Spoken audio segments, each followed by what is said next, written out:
Então, pessoal, continuando o nosso capítulo B6, que é o capítulo que fala sobre reflexão da luz e espelhos, nós estamos na parte de estudo de imagens, né? Analisar o tipo de espelho e qual imagem que esse tipo de espelho pode propiciar, né? Esse tipo de superfície refletor. Então, beleza.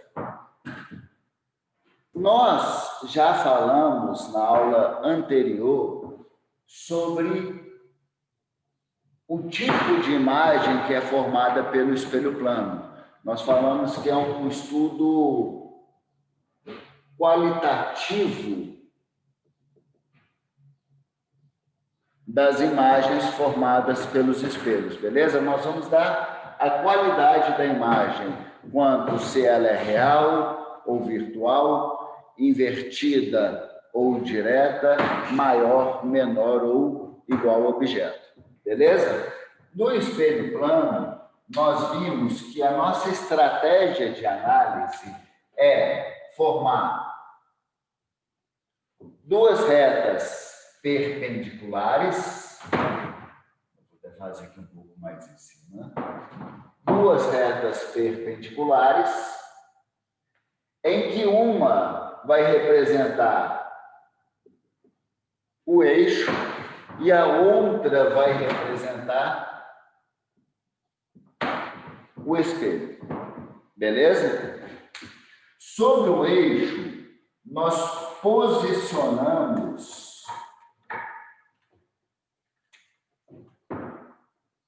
um objeto.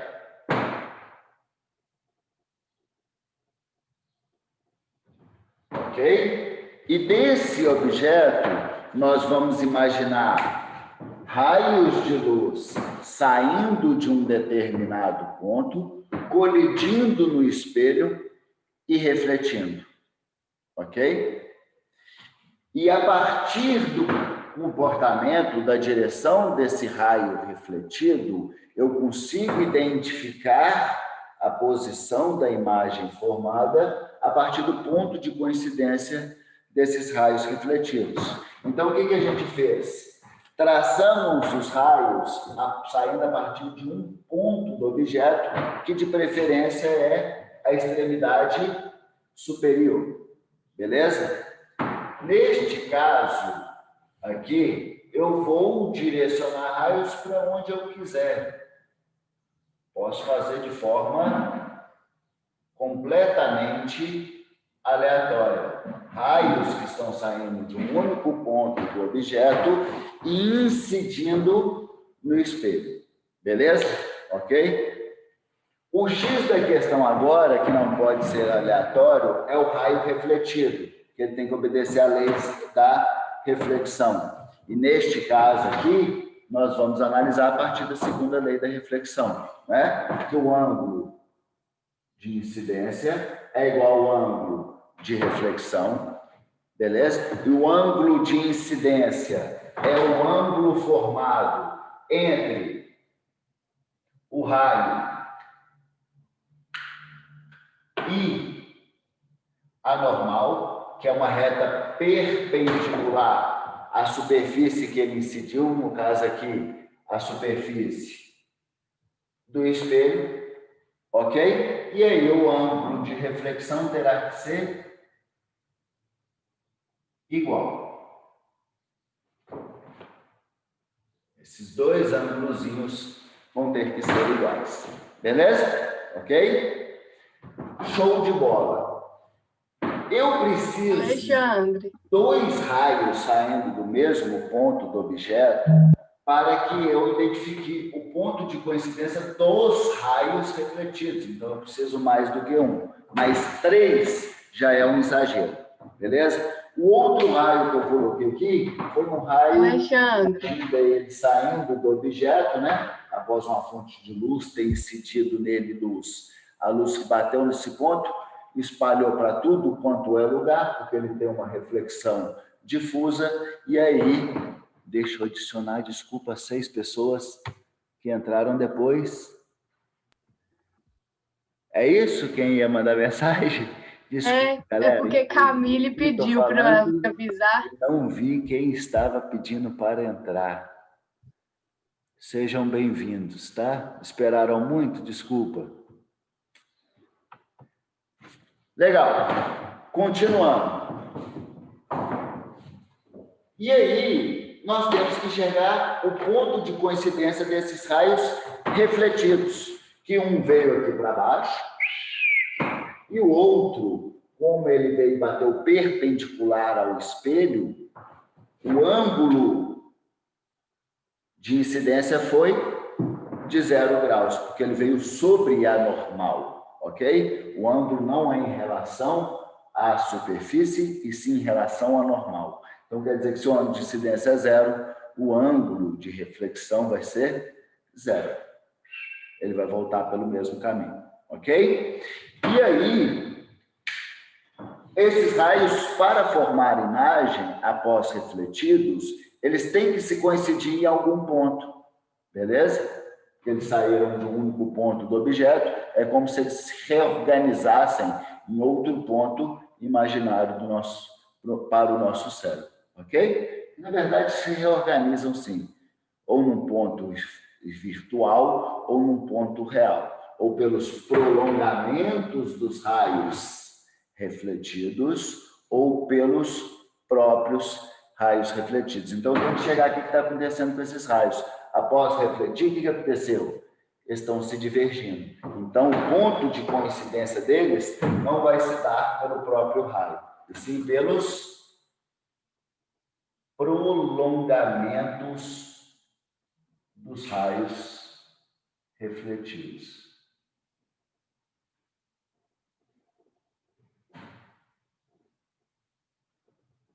E esse é o ponto de coincidência. Legal? Beleza? Quando eu acho este ponto de coincidência dos raios refletidos, eu acho a posição do objeto, ok? Essa posição desse ponto é referente ao ponto do objeto, mas aqui na imagem, obviamente. Então, eu sei que a extremidade inferior vai estar sempre no eixo e a extremidade superior eu determinei a posição aqui a partir do ponto de coincidência dos raios refletidos. Legal? Então, o objeto está aqui. Por isso que é legal a gente fazer em papel milimetrado esse estudo de imagem. Eu estou aqui usando as quadrículas do quadro para facilitar traçar os raios, beleza? Mas quando a gente traça no papel milimetrado direitinho, pelas primeiras vezes, você vai começar a enxergar que tudo é uma relação de semelhanças de triângulo, ok? Os raios mudam de direção, mas você vai ver que os triângulos formados entre as direções que esses raios estão propagando, e o espelho com o objeto, né? Os triângulos formados nessa análise, eles são semelhantes, não necessariamente iguais, ok? Mas eles são semelhantes. E isso que gera a ideia interessante no nosso cérebro, né? Porque quando ele capta esses raios, o jogo de luz formado no nosso... o jogo de luz captado, né? E concentrado na nossa retina, gerando uma formação de imagem, terá um padrão semelhante à situação que aconteceria se os meus olhos recebessem os raios sem sofrer esse desvio. Legal? Mas isso aí a gente já discutiu.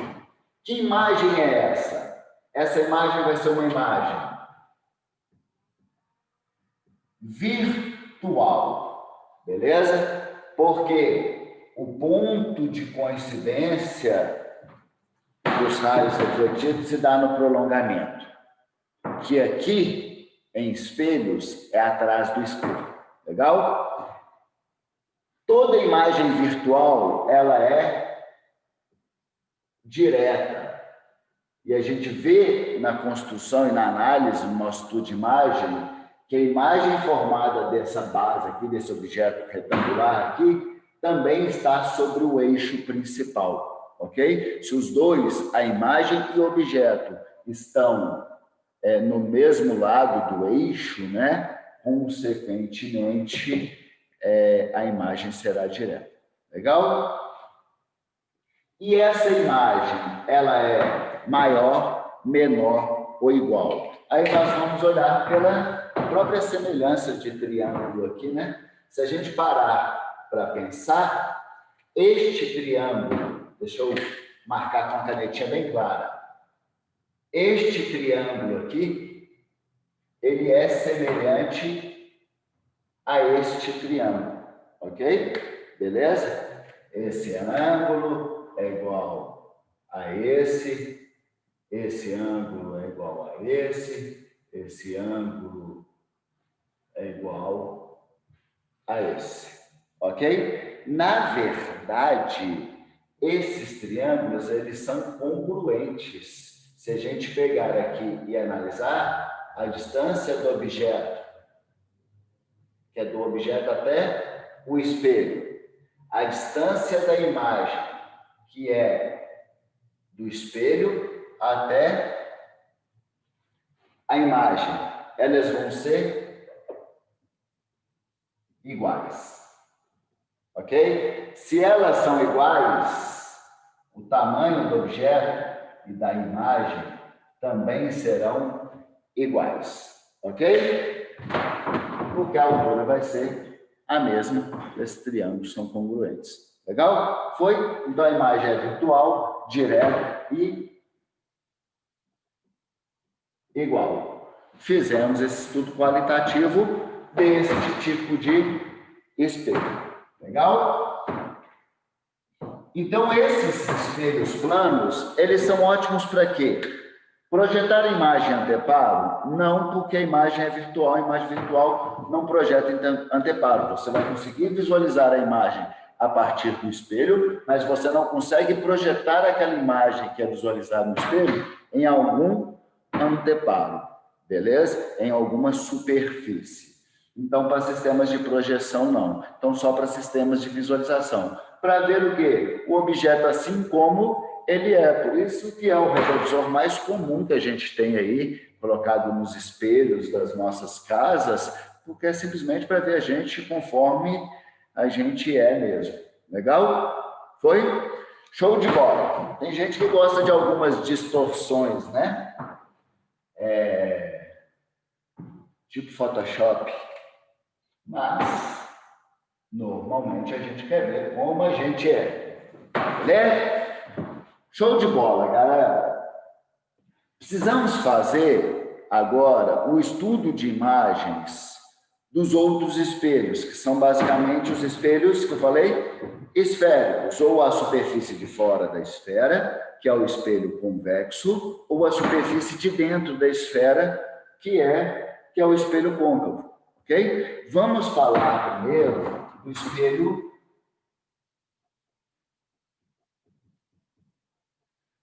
convexo. Ok? Vou tentar fazer nesse espacinho aqui. Qualquer coisa, eu vou jogar o quadro um pouquinho assim para baixo. Legal. Olha. Quando a gente vai fazer o estudo de imagem, seja espelhos planos ou espelhos esféricos, nós vamos começar a fazer análise imaginando o eixo principal, onde o objeto é apoiado, não é isso? E perpendicular a ele, o espelho. Foi?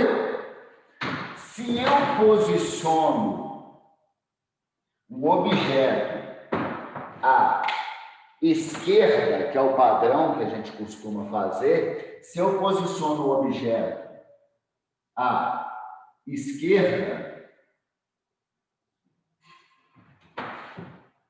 do espelho, se eu estou falando de um espelho convexo, a curvatura tem que estar para a direita, né? Nós estamos falando da superfície de fora. dessa esfera. Então, atrás do espelho terá dois pontos extremamente importantes que a gente vai marcar neste eixo principal, ok? Além de um ponto que a gente já está vendo aqui, que é o vértice, que é o ponto onde o eixo principal cruza o espelho, ok? E esse eixo principal, pensando nesse espelho como uma esfera, ele vai passar exatamente no centro dessa esfera, que seria esse espelho. Pensando que o espelho esférico, um côncavo ou convexo, aqui é só uma secção de uma esfera, só um pedaço, mas ele vai passar no centro, no posicionamento central dessa esfera. Beleza? Ok? O ponto central dessa esfera, desse espelho, nós chamamos de centro de curvatura. Legal? Centro de curvatura. Foi?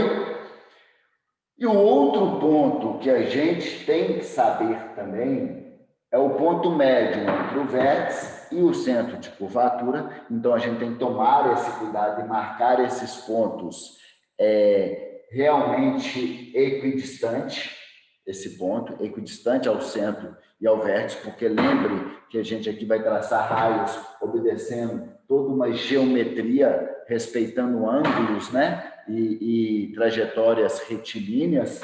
Então, a gente tem que obedecer para conseguir ter uma maior precisão da localização da imagem e podermos fazer esse estudo qualitativo dela.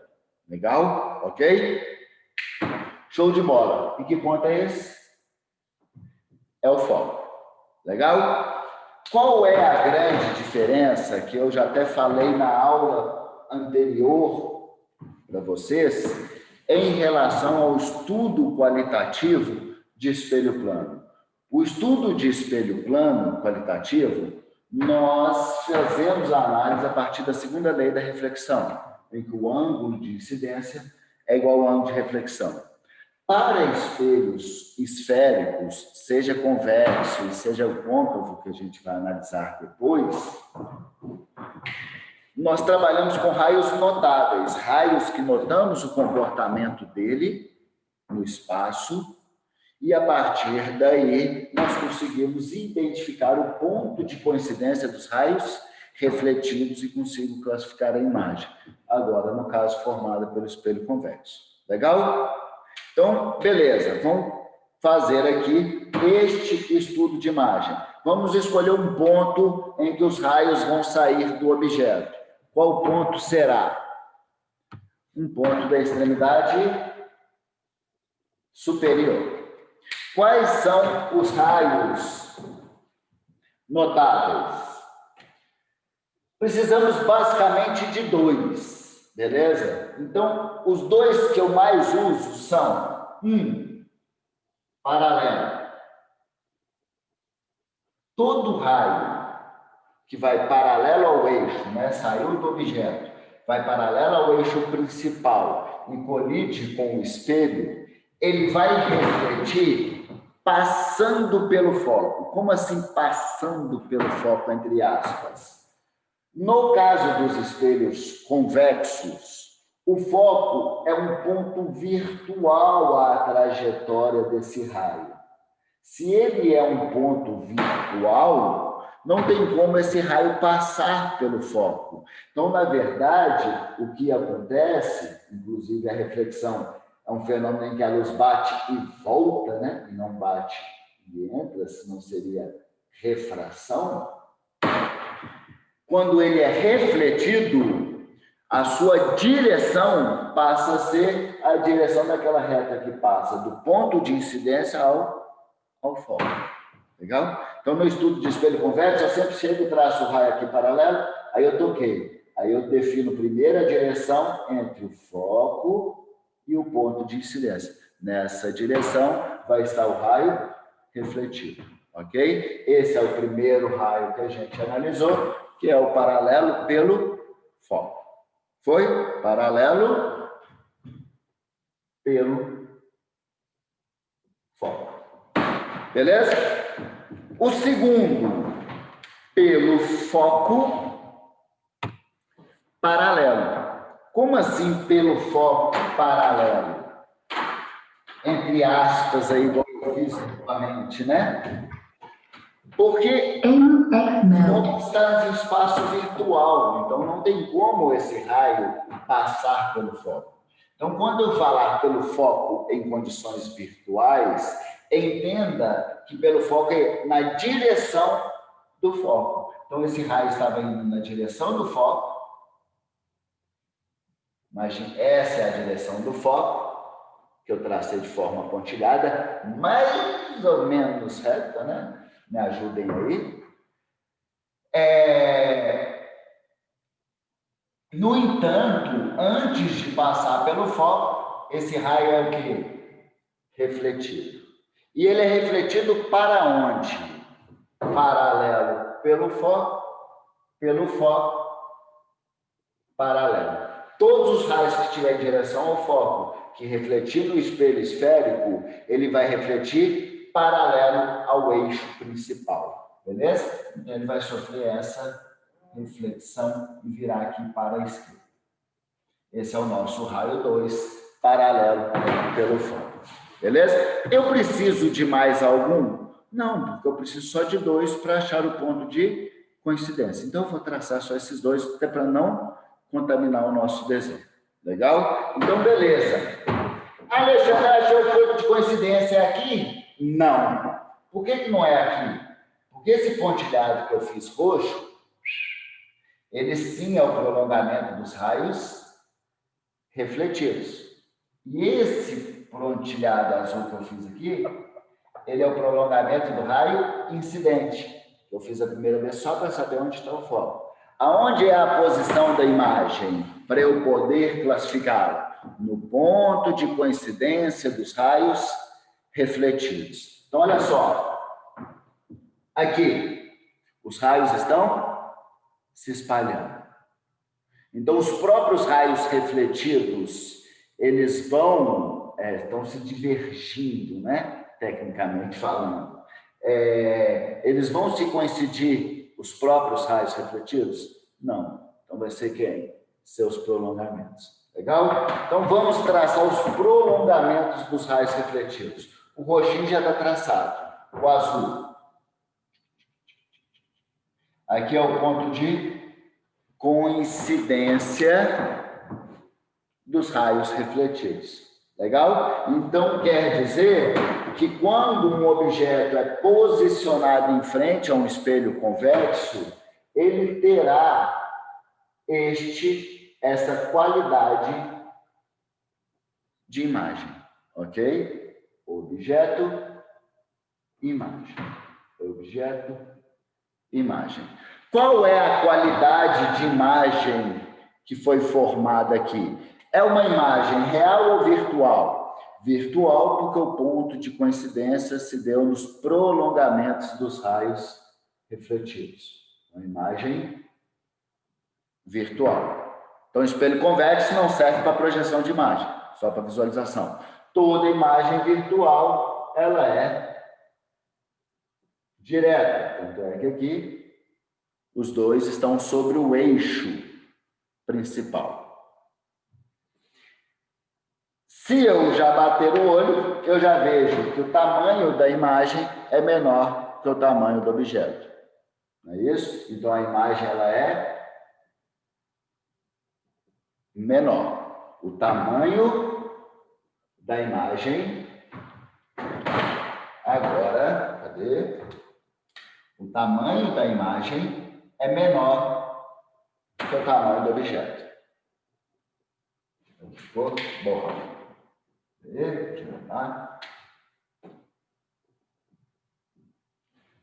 Legal? Por que o tamanho da imagem é menor que o tamanho do objeto? Porque a distância da imagem é menor que a distância do objeto. Diretamente, proporcional. Beleza? Ok? Então, acabamos de fazer um estudo qualitativo dos espelhos convexos. Legal? Então, em relação à aplicação de espelho convexo, para que ele é ideal? Ele é ideal para situações em que eu quero simplesmente visualizar o objeto, não projetar em anteparos, ok? E que não preciso ver exatamente como ele é. Eu posso ver ele de forma menor, e aí, consequentemente, eu aumento o campo de visão. São situações que eu quero ver como um todo, mas eu não preciso ver detalhes daquele objeto, ok? Eu não preciso ampliá-lo ou ver exatamente como ele é, ok? Então, esses espelhos retrovisores, que é para a gente simplesmente dar uma visualizada rápida e enxergar um grande campo de visão que está em torno de nós aí, eles são espelhos convexos. Legal? Ok? Beleza? Por isso que quando nós estamos olhando por retrovisores, nós temos a impressão que os objetos estão mais próximos do que eles realmente estão. Beleza? Quem aí está tirando carteira, já dirige, vê muito isso no dia a dia, olhando o retrovisor, fazer uma baliza. Acha que o objeto está mais próximo do que está. Porque, na verdade, você não está visualizando o objeto, você não está vendo a distância do objeto. Você está visualizando a imagem, você está vendo a distância da imagem. Legal? Ok? Então, esse é o nosso estudo qualitativo para espelhos convexos. Foi? Eu vou dar um stop.